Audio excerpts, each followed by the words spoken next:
to my channel.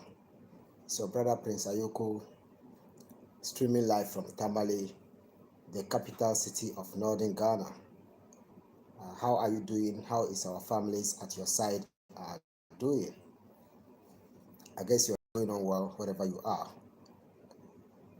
In tonight's live video is going to be about why and how we feel as Black people. Why and how we feel as Black people. This is a big question that I'm going to ask myself, that I'm going to ask, each and every one of us with regards to this particular problems that is going on with us about, why and how we feel as Black people.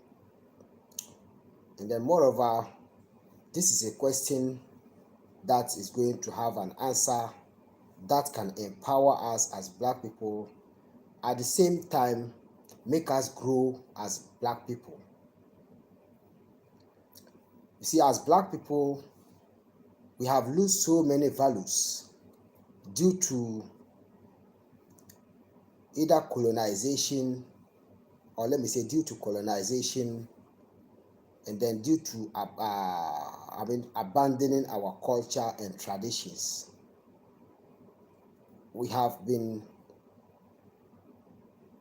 we have been in so many situations that has made us to live this kind of lifestyle as Black people, and that has made us to, lose so much values, that is with regards to cultural values, or values that we deserve as Black people.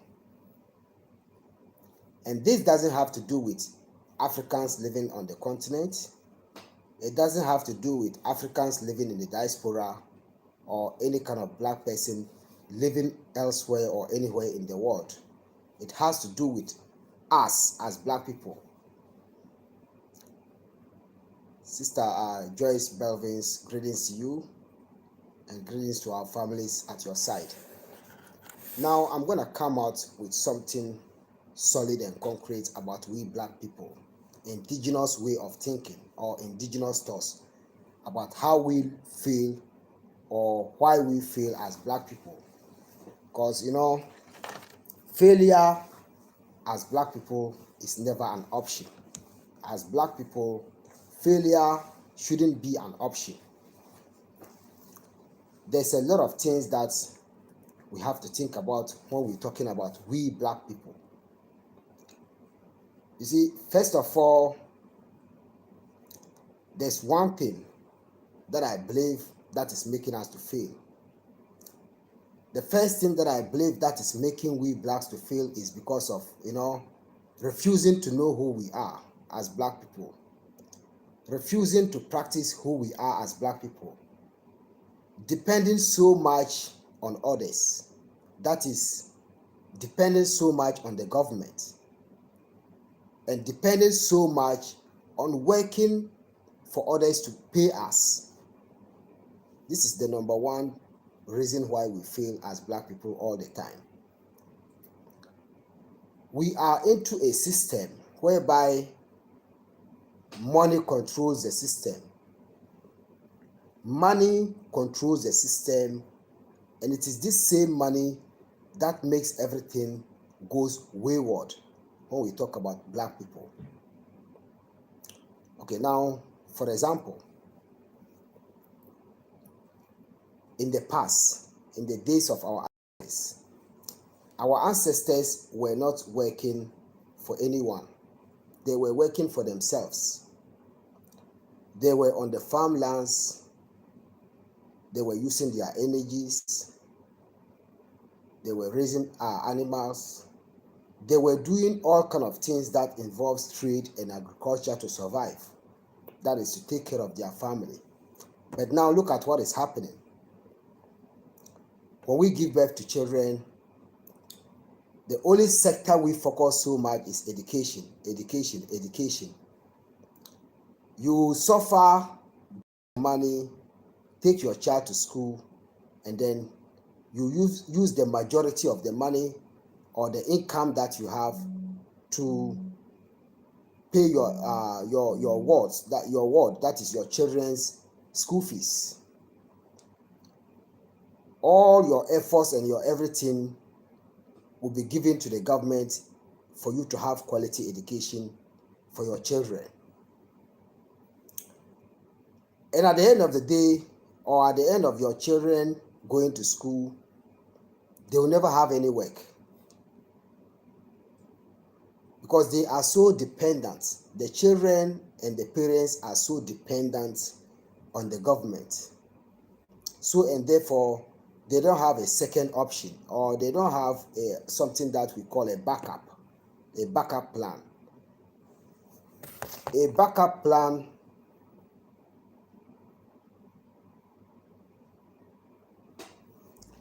Okay, now let me come to this comment. Brother Kwesi said, "Hi Prince, your title don't make sense to me because you don't live in a multiracial country." This is not about multiracial or anything. It's about you as black man and me as black man. It is not about multiracial. This isn't about multiracial or anything else. It's about you and I. When you say I don't live in a multiracial country, I will understand what you say, but I'm going to ask you that in Ghana, how many languages do we speak in Ghana? How many languages do we speak in Ghana? Do you ever know the number of languages that we speak in Ghana? We speak over 50 languages in Ghana. Every region in Ghana has got so many tribes. That is racial. Or what do you understand by tribe? It isn't about dealing with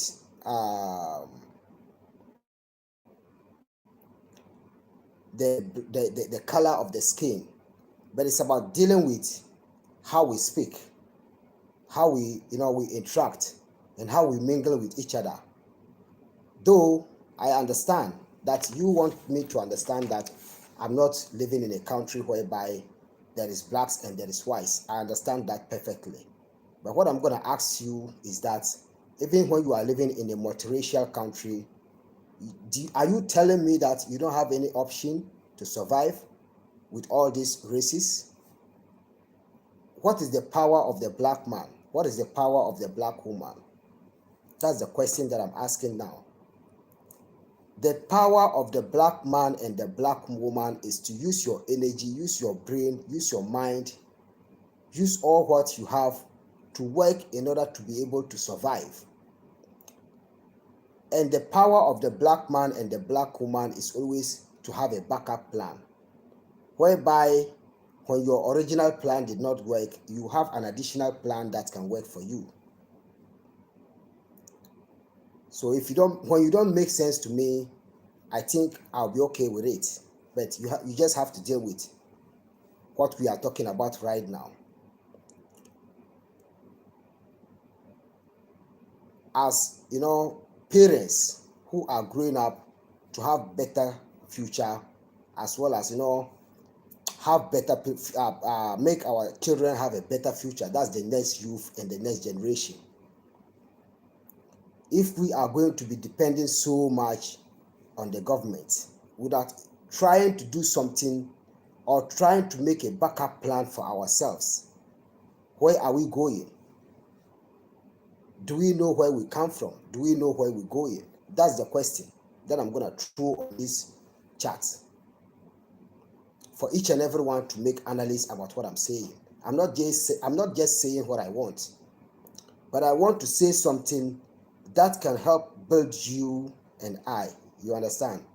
Say that in the near future, when you are sitting down thinking about life and thinking about what motivated you to uplift yourself, to build up yourself without failure, then you can think about what I said. In the past, up to date, our ancestors has never had any problem with regards to their finances. The reason why they never had this problem was because they were planning very well. and they use their energy very well, and they don't just use their energy to work for someone to pay them. Now look at what is happening in Africa. Everyone wants to make a shortcut to make money. Look at what is happening in the diaspora. Everyone is trying to have a shortcut to make money.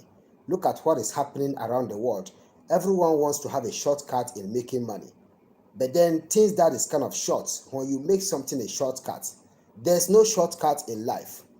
In life, there is never something that we call shortcuts.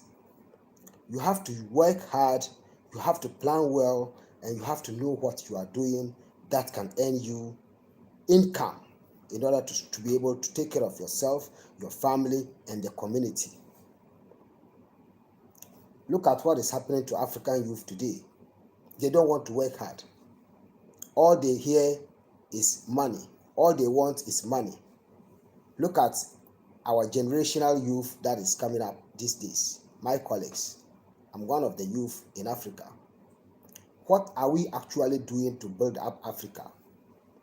In the typical African tradition, typically, it is farming, agriculture.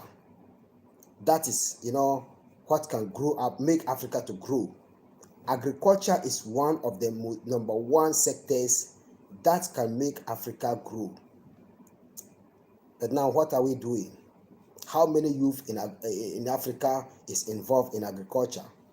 How many people in Africa is involved in agriculture? And when day break, do we eat or we don't eat? Do we eat or we don't eat?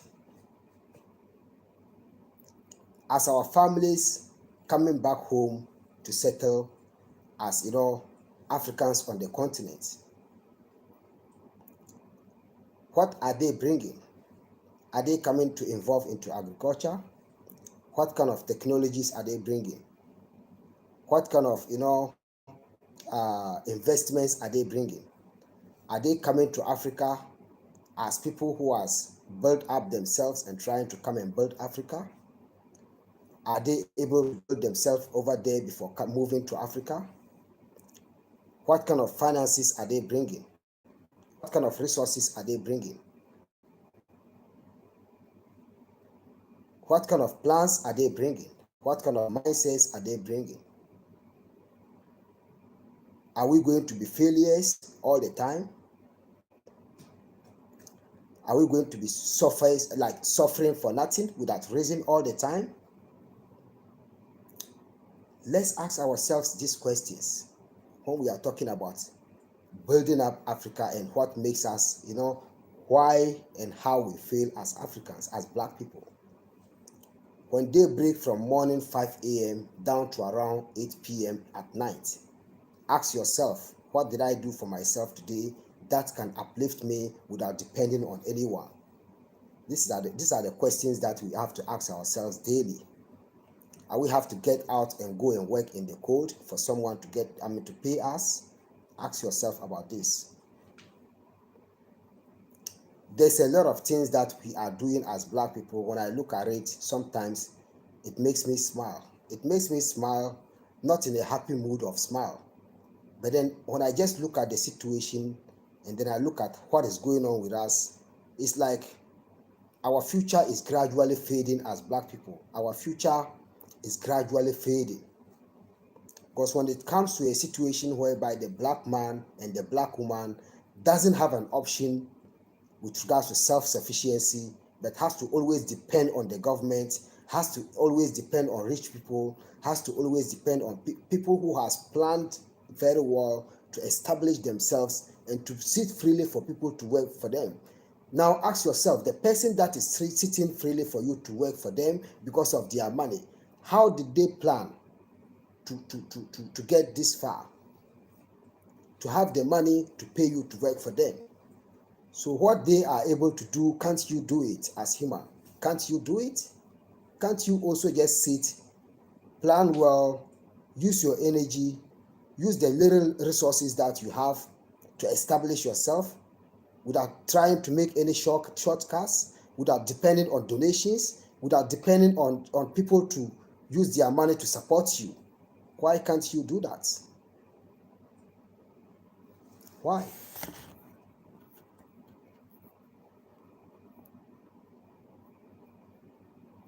Moses Davis, greetings to you. Thank you so much for your prayers, and I also send that same prayers to you. Clarence Dawn, blessed love to you. Moses Davis said, please, can I ask what was your coronation ceremony was about? It's not related to this conversation, but I'll answer the question. The coronation ceremony was about chieftaincy, and that was the last, inheritance we inherited from our ancestors from the time of Nagewa. And that is the biggest inheritance that we ever inherited from the ancestors. That is these chieftaincy titles that has to do with community, and that has to do with leadership, and that also has to do with taking care of the community.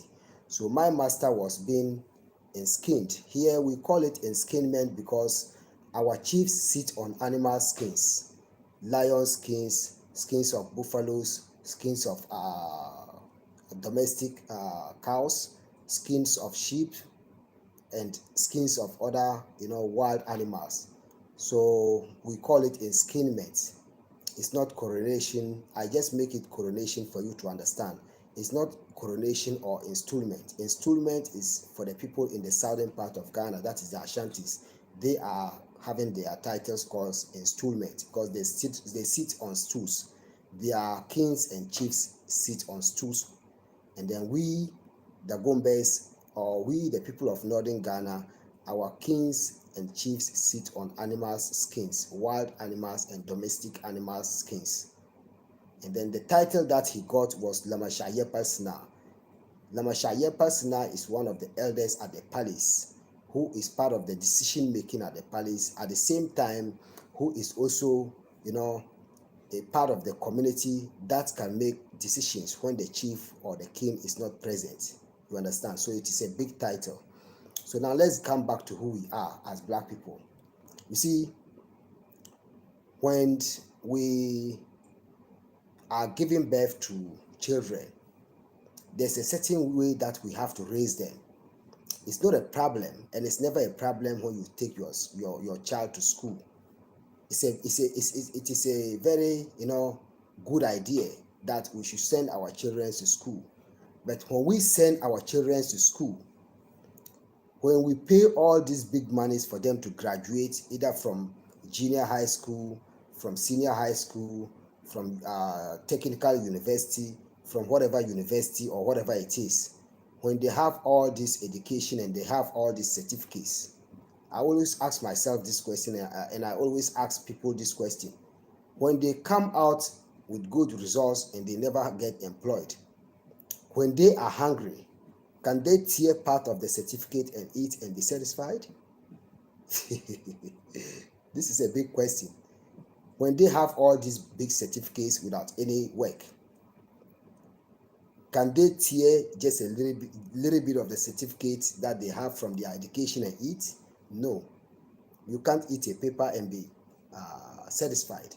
There's no one who can eat a paper and be satisfied.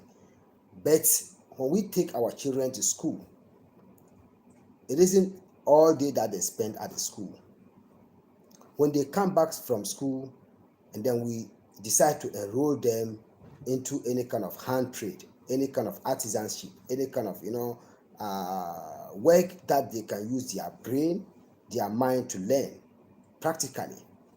When they grow up, if the education sector is not able to help them, at least the other side can help them. And by so doing, you know what? At the end of it, they will become self-sufficient. That is the real meaning of self-sufficient.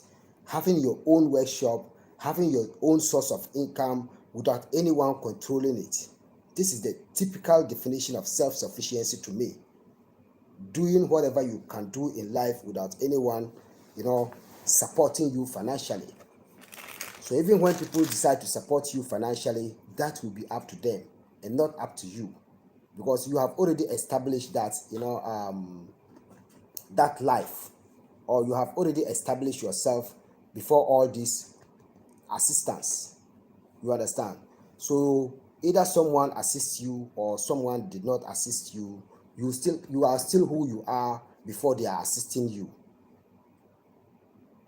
But we are getting failed each and every day because we lack the plan. We might have the plan, but we lack how to use this plan to work.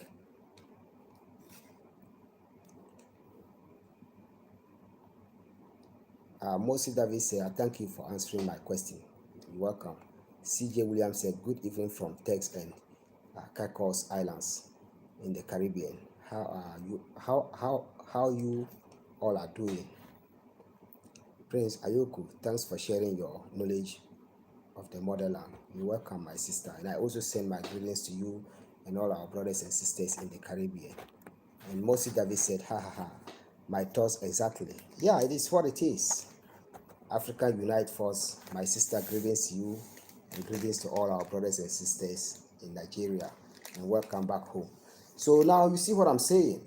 As a human, you have to always have a backup plan.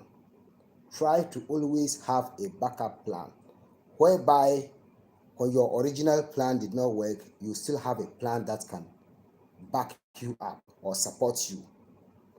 You understand? When you are able to be going through this from your teenage age up to a certain age in life, maybe till you become old, look, I'm going to tell you, you would never be a failure. You would never and ever be a failure. Sometimes when I'm talking about these kind of issues, I don't always like to use myself as an example. But as you can see in the videos that I uploaded from Saturday up to today, it's all about my master, my master, my master. Yes, I have to be proud of what my master taught me. I have to be very proud of it and I have to appreciate it. So there is never a day that I can say I'm done with saying thank you to my master, because he has raised me, he has built me up, and he has given me some kind of knowledge that I can use to take care of myself till forever, till the end of my life. You understand? It is him who has did it and not me. It is my master who has been able to what? Take me through these life experiences, and I've also have to what? Appreciate him for what he has done for me, because without him, I don't think I'll be able to call myself a master, and I don't even think that I'll be able to what? Say that I'm a master. Sorry, I'm just plucking up my charger. My phone is always going dead. So that's what I'm saying. In life, there are so many ways that we can live and have this freedom, financially. But then, if we are not able to work this out, we'll always be in that situation forever.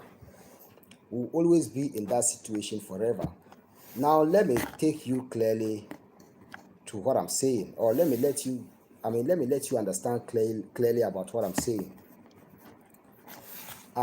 Look at this COVID that has, hit the world for about a couple of years. Just take COVID as an example. It got to a time that when you did not go to the store, you can't have food to eat. When you did not go to the store, you can't. In the case of emergency, whereby you can't go to the store, I'm going to ask you and ask myself, where are you going to get food to eat? Where are you going to get water to drink if you did not go to the store? That's a big question there, mark there for me and you. But here, it's not like that. And over there too, I can tell you that when you work extra hard, it's not going to be like that. As long as you have a small place to live, as long as you have just some small land, just some small piece of land, whereby you can grow some small vegetable or some small, even one single plant that can make you to survive, you will not be dependent on someone to get food to eat.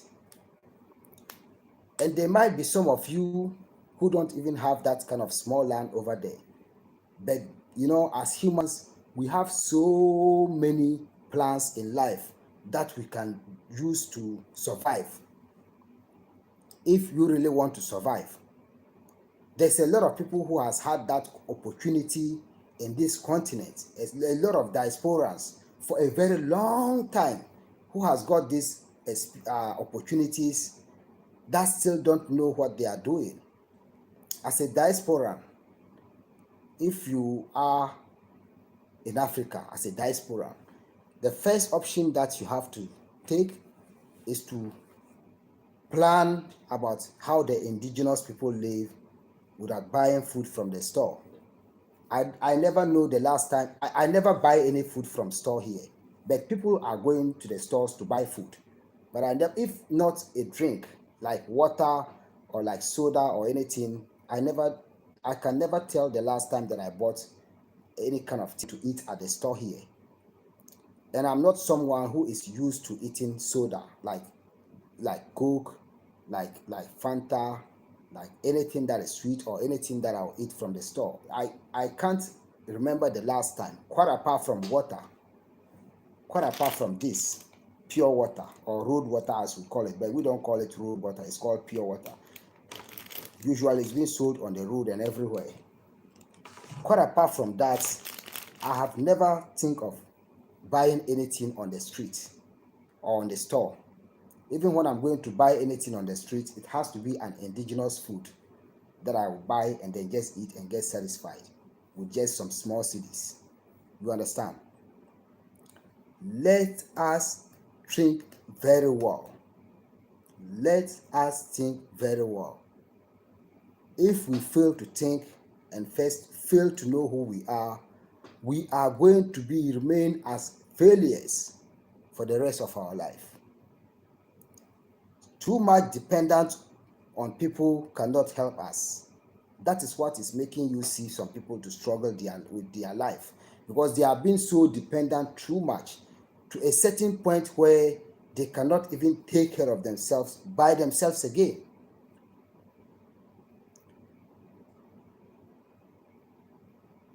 It is what it is. As I always tell you, I've never set my foot to the US. I don't know what is happening there, but I can clearly tell you that people are suffering there because of depending on the government. But if we stay focused, if we share this knowledge and ideas together, look, I'm going to tell you, no one will fail.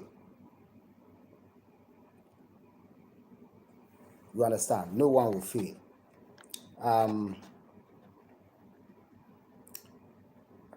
Moses David said, beautiful to see you, African Unite Force. Yeah, I'm also happy to see her. That's one of our sister that has a lot of positive vibes. Palina Moses Louis said, greetings, blessings, evening, my brother Yoko. Greetings to you, my Caribbean sister. How are you doing? Mama is Benin said, good evening, Prince Ayoko. Yes, blessed love to you, my sister. She said, pop is never good for you, especially Coca-Cola. Yeah, it's never good for me because I have been working with the Coca-Cola company at Spinters Road in Accra. That was in 2008. I worked there for a year, and then I said I wasn't gonna work there again. So I've seen how they produce Coke. I've seen the things that they use to produce all this kind of stuff. But when I was there, that was when I said I'm not buying it. Like I'm not consuming this kind of stuff again. You understand? So Queen Iris said, greetings, Prince Ayoku. Greetings to you, my sister, my Caribbean sister. Blessed love to you. How are you and our families at your side doing? Mama Esbini said, that's so true. Always looking for handouts. Mosi David said, natural. Michelle Darden said, here in USA from middle school to high school, they used to teach classes for students to be self-sufficient, like mechanic, agriculture. She said, here in USA from middle school to high school, they used to teach classes for students to be self-sufficient, like mechanic, agriculture, sewing, cooking, etc. Then they took it away. Because they teach it at school, you only learn it at school. But when it comes to the practical part of it, even the one who is teaching you to become a mechanic, when a car is having a fault, he cannot fix it.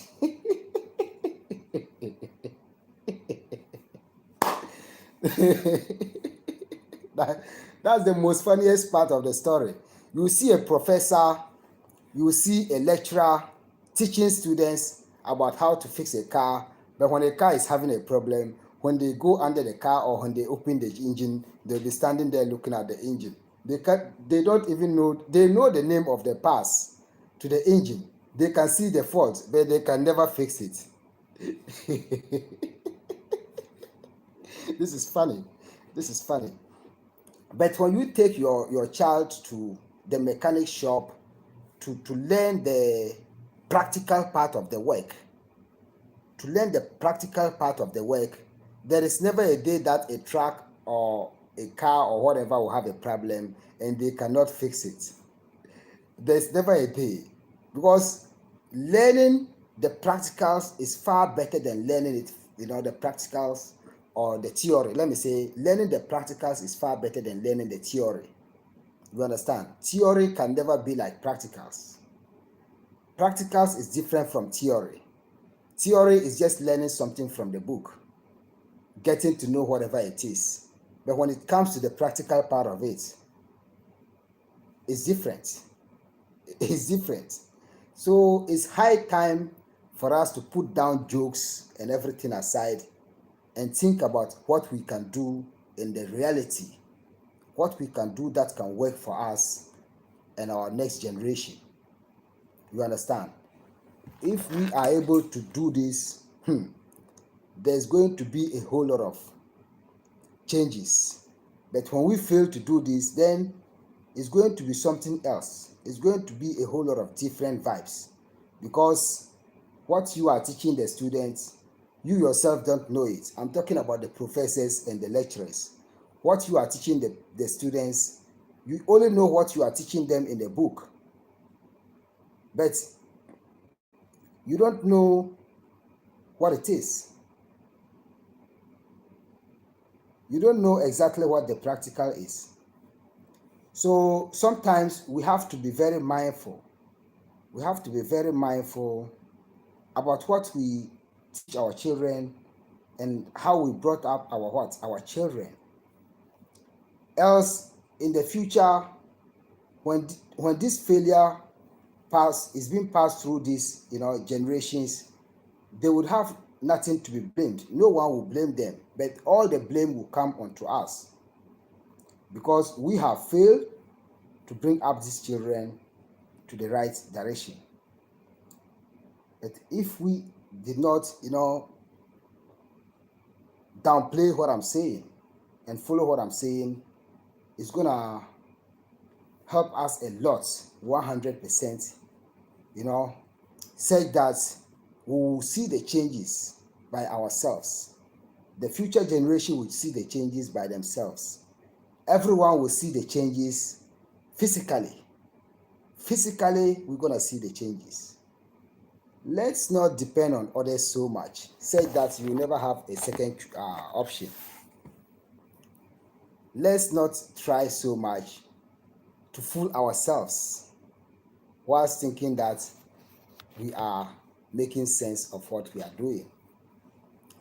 It's good to have education, but for me, the most important part of education that I know is what I'm doing right now.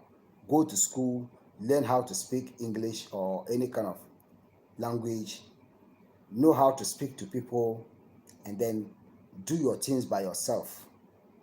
So even when you do not have any kind of work from the education, then that's fine. But let's always try as much as we can to build up ourselves. When we fail to build up ourselves, we can never build the next generation. I bet you, when we fail to build up ourselves, the children that we're giving birth to, we should never expect to build them up. If we fail to build up ourselves.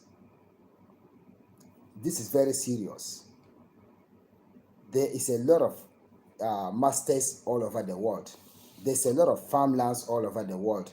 There's a lot of opportunities all over the world whereby a person can just, go and learn and use that knowledge to work for themselves and not depending so much on the government. You understand? Sister Almeta Harrison, greetings to you from Tamale, Northern Ghana. What I'm sharing with you, my brothers and sisters, is nothing but the truth. Either you like what I'm saying or you don't like what I'm saying, it's still what it is. You know it more than I do. Some of you know it more than I do. You understand? You don't have to wait to get paid before you can feed yourself. That's all about what I'm saying. And that is where our failure is coming from and why we fail. So, and therefore, we have to be very serious minded and stay focused about who we are. Else, when we fail, the next generation is going to fail. This information that I'm sharing is going to be continued, and I'm not going to put a lot on your table for you to think about, but just think about what we can do to bring up the next generation so that they will not be failures like the way we are going through. Try to build up yourself because it's not too late. The future is still young. The future is still very, very young. Said that we can still have something to do that can uplift us and the next generation. Thank you so much for your time. Thank you so much for your patience, and thank you so much for watching. Till we meet again sometime on my next video, I say enjoy your night and have a wonderful evening. Stay blessed, stay safe, and stay focused. Have a good night. Peace.